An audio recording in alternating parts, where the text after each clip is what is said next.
Splinterlands is an online blockchain-based card game that has been evolving for more than 7 years at this point. What it is primarily known for is its card play mechanics and its collectible cards.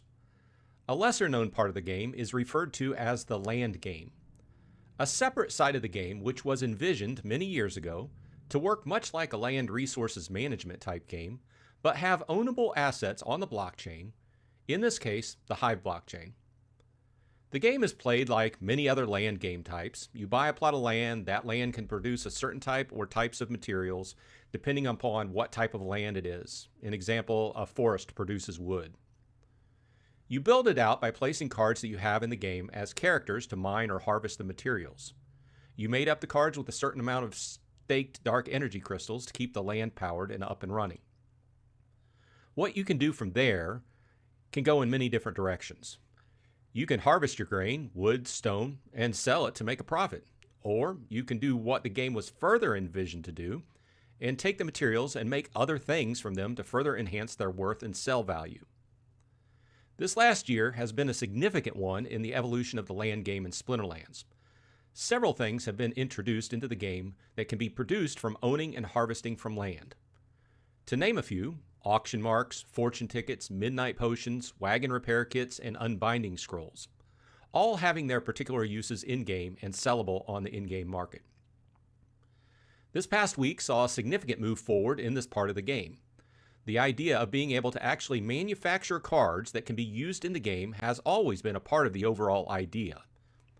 This idea has come to fruition initially as a different type of card that wasn't mentioned in the initial white paper, but came as a good idea from the community, and as such has proven that the idea can work in-game for the upcoming editions that have always been planned to complement the card game. This week, the ability to produce land cards went live. These are cards that are specifically to be used on land plots to increase production and benefit your land play in a host of different ways that we have covered and talked about in prior videos and live streams. But I'll leave a link in the show notes if you'd like to review the details. As a first step, landowners who had cards staked out were given an initial allotment of cards that they could create during the first 3 days that they were live. After that, it's everyone for themselves, and anyone can create them. To be clear, the cards were not given, just the right to create a certain amount at first. And also to be clear, as we've covered before, these cards are not cheap to produce. I'm hoping that this first small trial version of land cards goes well and warrants a second, somewhat larger set with more agreeable costs.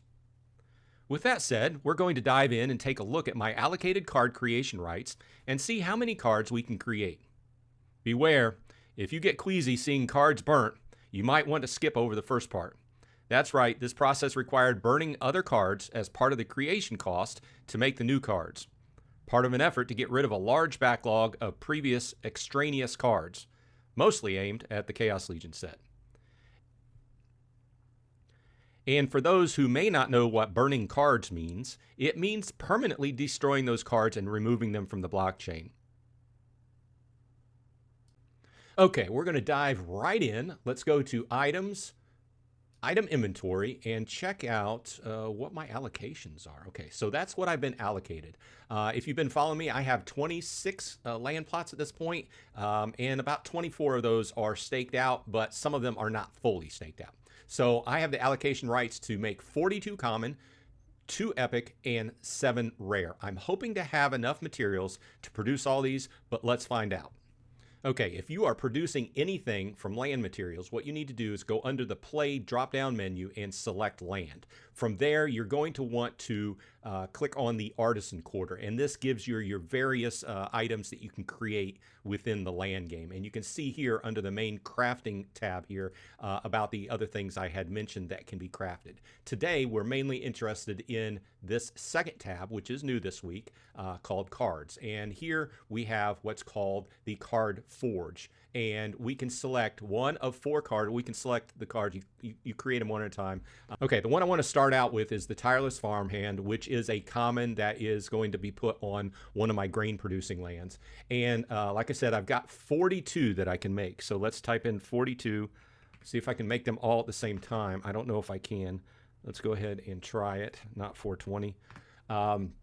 So I have 42, and I can see down at the bottom that this will require 840 grain. Now make sure that the land region that you have the grain or whatever material that is going to be required selected. So I'm in region 114, which is where I've been buying grain in preparation for this. So I need 840. I've got that covered. But what I need is 15,750 cinder. Like I mentioned earlier, that means I'm going to have to burn some cards. So the first batch of cards that I want to burn, let's go over to items. Let's go into soul keep items. Now, not going to go into this deep. Soul keep, I bought into it a little bit. I just wanted to try it out when it had been around. There's a lot of new players that don't even know what soul keep is. They should really, it's my opinion, they should really like cut off access to it, so not to confuse new players, but that's beside the point. My main point here is these cards were bought by me a couple years ago. They've been sitting here with doing nothing because you can't really do anything with the game. So one possibility is burn them off. So a few days ago, I unlocked them. It takes a 3-day process. They are unlocked. So what we're going to do is we're going to go ahead and select all and then click on this burn. And what you're going to see is when you select a card, it's going to tell you your burn value over to the right. So I burn all these cards and I'm going to get 40 cinder out of it. So let's go ahead and burn. And up here at the top, what you need to do is you have the option. Do you want to get 40 DEC, dark energy crystals, or you want to get cinder? In this case, I want to get cinder. Okay, so you get the message, cards have been burned. So we're just going to go back and we're going to keep burning. This will get me 25. It's going to be a long way, but all these are going to get burnt.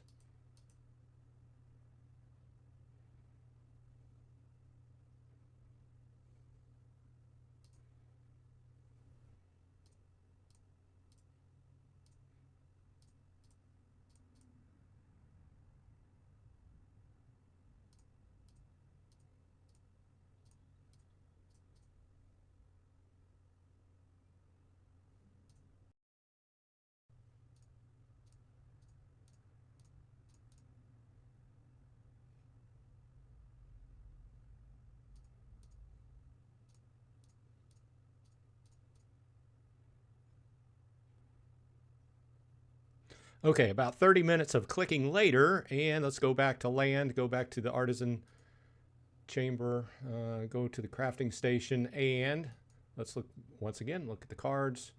We are in Tostrington. I am producing 43,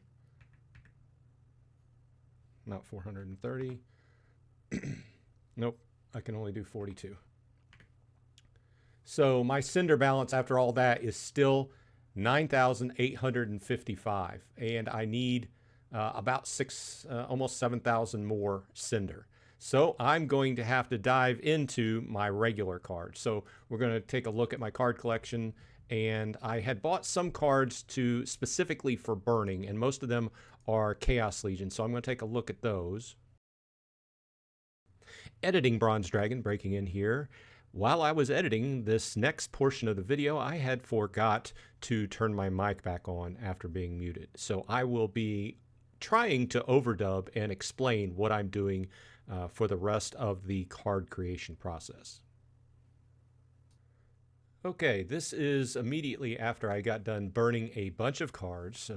Took me about an hour to burn through enough cards to make about 42,500 cinder, which, as we find out, is enough to make my 42 commons. So this is where I'm checking my amounts of cinder, grain, and everything. I have everything in place. So I'm crafting the cards.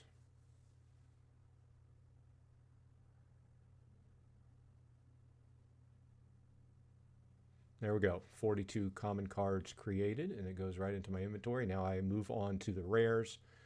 The rares are, I have to switch my regions because I was collecting wood in a different region.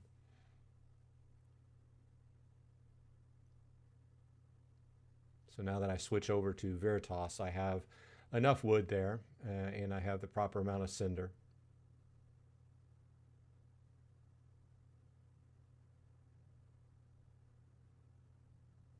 And there my 7 new rare land cards are.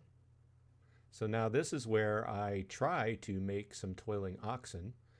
I have the allotment to make 2, but here what I'm finding out is I don't have nearly enough Cinder or Aura to produce these 2 cards, being very high priced.